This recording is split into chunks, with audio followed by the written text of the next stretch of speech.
Hi guys, another day and another story of corruption within the Conservative Party. And I think this is something that's going to become endemic later on because Boris Johnson has his majority and the opposition can't really hold him to account. So this is, I think, just going to get worse the longer it goes on.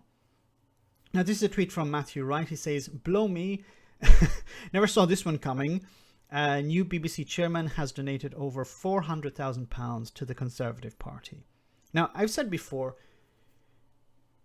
when someone donates money to a political party, there are certain motivations for doing this, certain reasons they do that. For example, it could be maybe you like the logo of the party, or maybe you like the slogan that they have on their material, or perhaps you like the way that Boris Johnson or the leader ruffles their hair before an interview. No, it's more likely for other reasons. For example, you would donate money to a political party because you don't want the other party getting into power. For example, if the other party has part of their manifesto the idea of raising taxes, increasing income tax, or increasing or closing loopholes that could affect you, then you may vote for another party or donate to another party to stop that party from getting into power. Now, it's also possible that you donate money to a political party because you want some favor from them. Maybe you want to mold policy. You can give them lots of money and they will create a policy just for you or just for your section of society. Or maybe you give them money because you want some other type of favor, maybe a job, for a government job later on down the road. So this is perhaps the latter here. We have this article from the Byline Times that says the newly appointed chairman of the BBC has donated more than £400,000 to the Conservative Party since 2001, Electoral Commission records show. Now, this is corruption. Just because we know about it, just because there is a website where you can actually see it, it is corruption. Just because it's legal does not make it okay. Earlier today, it was announced that former Goldman Sachs banker Richard Sharp is set to be appointed as the chairman of the BBC's board of directors. According to the BBC's media editor Amal Rajan, Sharp's new role will see him lead negotiations with the government over the future of the licence fee. Sharp spent 23 years working for New York banking giant Goldman Sachs and reportedly oversaw the work of Rishi Sunak during the now Chancellor's early career in the finance industry.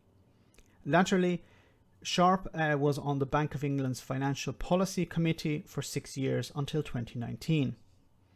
It also seems that the new BBC chairman has made a minor career in the field of Conservative Party fundraising, donating an estimated £416,189 to the party and its politicians since the turn of the century.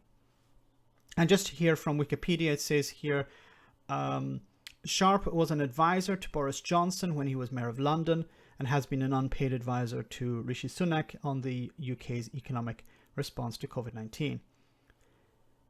And then this year he is replacing the current BBC chairman. Now, as I said before, people give money to political parties because they want some sort of favor. They want to form policy. They want to create policies that benefit them. Or they donate money because they want a job later on down the road.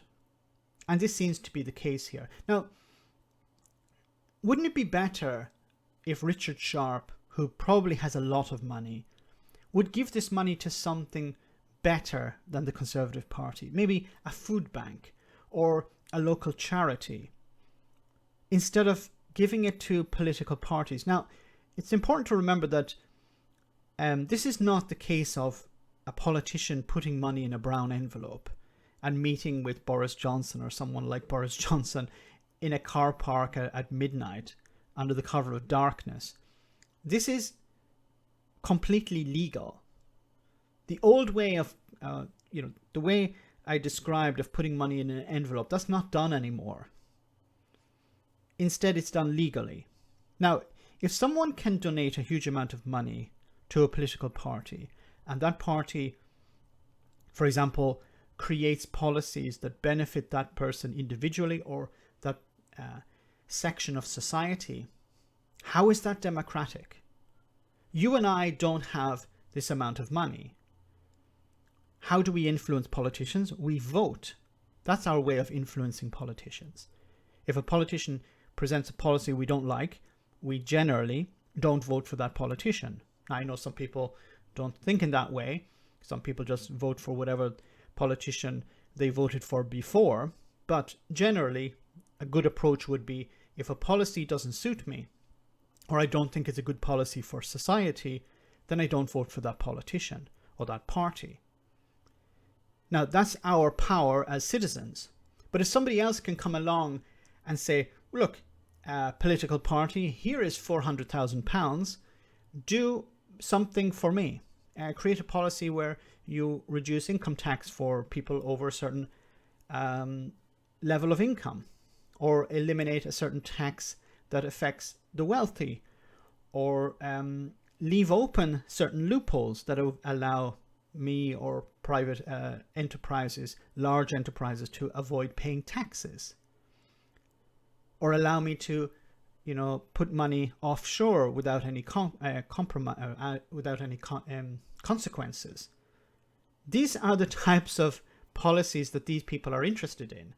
They're not interested in ending poverty or making sure that children have a free school meal. They're interested in policies that allow them to get away with paying less tax. And in this case, it seems that Richard Sharp has donated money to the Conservative Party, and now he's getting his reward.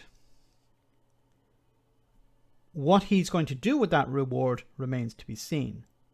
Let me know in the comment section, guys, what you think. As always, your comments are greatly appreciated. Thanks a lot. I want to say a big thank you to all of my patrons.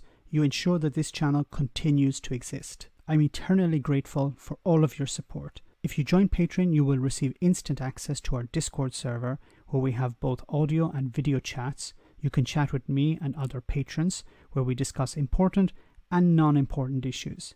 Becoming a patron per month costs about the same as a large coffee, so why not check it out?